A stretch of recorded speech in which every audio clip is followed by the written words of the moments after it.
じゃあ今日はですね、久しぶりに、いつもやってるんですよ。ご挨拶しますよね。こんな具合にご挨拶します。いつもやってますよ。はい、飼って生まれてきた人。大勢の人生まれてきましたね。それで今生きてる人たち、はい、大勢の人生きてますね。これから生まれてくる人、みんなにご挨拶します。よろしくお願いします。これいつも申し上げてるんですね。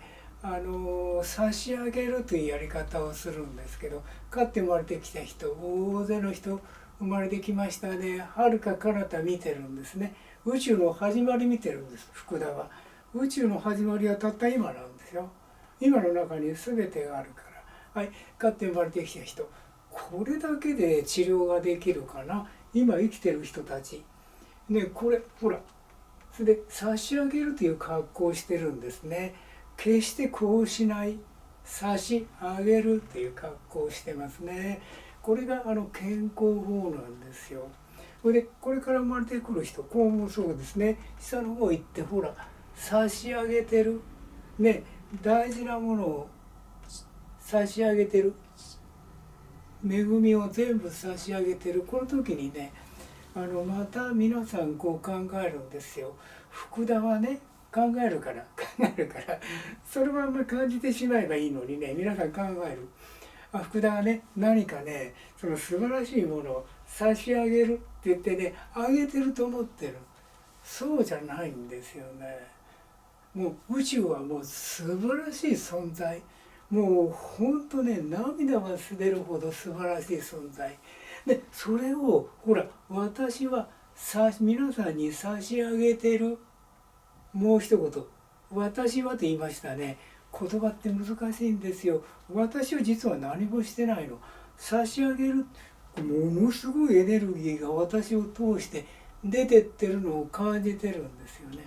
それを私は言葉で言うと、どんな感じかなと感じる。何度も言ってますね。どんな感じかな、ほら私今こうやってますね。どんな感じかな、それをね、感じるの。要するに感じるっていうのはね、静かにしてね、どんな感じかな、点々点なんです。だから静かに感じるという表現をしてる。これも何度も言ってますね。その感というのがとっても大事なことですね。この生きていくうちにもちろん感じる感と自分の感じているのがどんな感じかなと、観察の感ですね。観察の感、これいつも感じている。それが健康法じゃないですかね。私はそれをやってるだけですね。これもお話ししたかもしれない。もう何年も前ですね。名古屋のワンちゃんの治療を頼まれた。ワンちゃんがね、夜泣きしてしょうがないって言うんですよ。赤ちゃんの夜泣き、これも大変ですね。家族で赤ちゃんが生まれると夜中にね、ワンワンワンワンってこうワンワンワン、このワンちゃんになりましたね。ワンワンワンってこう泣くのね、大変。我が家でも大変だったよ。これはお母さんにとっても大変、お父さんにとっても大変。よく夜中にね、山道歩いてると赤ちゃんどんぶしたお父さんに会うんですね。多分近所のお父さんでしょうけど、夜泣きしてる。だってもう12時過ぎてる。私は夜の山へ歩くの好きだから。それで赤ちゃんおんぶしてね、お父さん一生懸命夜泣きの赤ちゃん苦労してるんでしょうね。そうやって育ててるんですね。で何をこう言いたいかというとね、私の話ってどんどんいっちゃうんでね、差し上げるというのをね、説明してるんですけれども、もう素晴らしいものをみんないっぱい持ってるからね、それをこう差し上げるという感じを感じるのが調律という治療法なんですね。これね、今そういう話が出たんで、私こう持ってきたんだけれど、本をね、これリチャード・ヘンリー・ドラモンド先生の書かれたものですね。先生要するに面白い先生でね、江戸川慶史に興味あったんでしょうかね。兵隊さんとしてじゃなかったかな、ちょっと忘れましたけど、日本へ来ましてね、それで日本でキリスト教神様、あるいはエドワード・ケイシーにこう惚れ込んでね、それ一生懸命やるようになって、日本で要するにリーダーとしての資格を取った。それで私がお会いした時は明治学院大学、キリスト教系の外国の日本のじゃなくて外国の大学ですよね。日本にある、当然港区にありますけどね、そこで神学、神様の学問を教えてられた方ですね。それでまた面白いのに、私がこのね人生を変える健康法を書きましたね。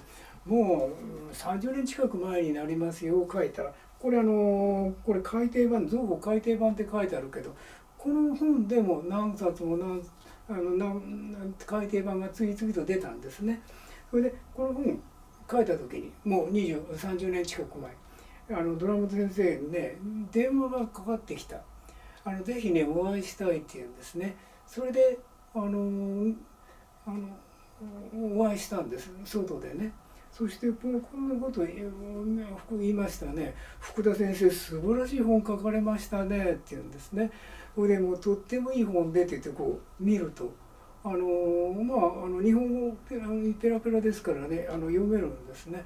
それで読んだんだけれども、この本のところに赤のね、赤ペンでね、もういっぱい、もうページというページにいっぱい書いてあるの。そういう先生なんだね。それで福田先生いい本でしたと。それで先生っていうのはね、もう一言で本当に先生になる。他の本も用意しましたのでちらりとお話しますけどね。ドラマの先生、私に一言言った。贖いについて書いてくださいね。あるいはそういう表現じゃなかったかもしれない。贖いについてもっと勉強してくださいねと一言だけ言った。これものすごい私にとっては大事なことですよね。話したと思うんだけど、一般的に病気を治すのは悪いところを見て悪いところをよくしましょうよというやり方をするんですね。これは償いという治療法ですね。法律もそうですね。こういう悪いことしちゃいけないよって言って、悪いことしたらそれに対して金銭で償う、労力で償うね、ごめんなさいよって言って償う、いろんな償い方があるんだけど、贖い、これね日本語なんだけどほとんどの人知らない。でこれ簡単に言うとエドガー・ケイシーのリーディングにちゃんと載ってるよ。それがねチューニング・アトゥーンという言葉なんですね。要するに素晴らしいっていうことで、例えば私がこう皆さん治療してますけれどもうご存知ですよね。私皆さん体なんか触らないで治せる、もう当たり前。要するに私は治すという言葉を使ったけどその悪いところを治してんじゃないんですよ。自分って素晴らしい存在で、先ほどこうしてね飼って生まれてきた人をやったのはそのためなんだけど、自分って素晴らしい存在、宇宙の初めから生きて今も生きてこれからもずっと生き通しの素晴らしい存在だよと感じるのが贖いですね。チューニングしてるの何かというと、自分が素晴らしいって言ってる目的の人をはっきりさせて、目的の具合悪い点はっきりさせたら、私が自分の存在って素晴らしいとこうやった途端に治る。本当だよ。皆さんこうやってみて、何度も申し上げたと思うんだけれども、この前申し上げましたよね。贖いの一つのやり方が祝福するというやり方なんですけれどもね、その中で私が特に強調しているのはお役に立ってます。この前やりました。私お役に立ってますって言うととっても軽々と体が動きますね。でお役に立ってないって言うと私の体は動かないよ。動かない。動かそうとすると力入れないと動かない。これが世の中で行われている暴力ということですね。俺の言ってること分かんないのか。でだって力入れないと動けないからですよね。こうなるわけでしょ。で差し上げるっていうのはほらお役に立ってる。皆さんお役に立ちたいって言った途端にこれだって楽になる。お役に立ってる人ってもうすごく楽かな。人生楽になる。でも話ねちょんと言っちゃうとエンゼルさんたち神様のお使いと言われてますね。でっかい頭してますね。私が小さく見えるでしょ。こんなのも面白がればいいんですね。小さい頭してる、ね、福田孝則、これ面白がればいい。でもう一つ大事なこと、人生ってね、いいことばっかり起きてね、何にも悪いことがない。悪いこと起きてるとしたらいいことの出発点ですよね。だからいつも喜んでる。人生っていうのはね、面白がる。喜ぶって言うとちょっと語弊があるんでね、面白がる。でエンゼルに来てもらったのはね、羽が生えてるでしょ。これエンゼルは神のお使いだから喜びをいつも私たちに提供してくれるんですよ。喜びをいつも喜びの天使ですよ。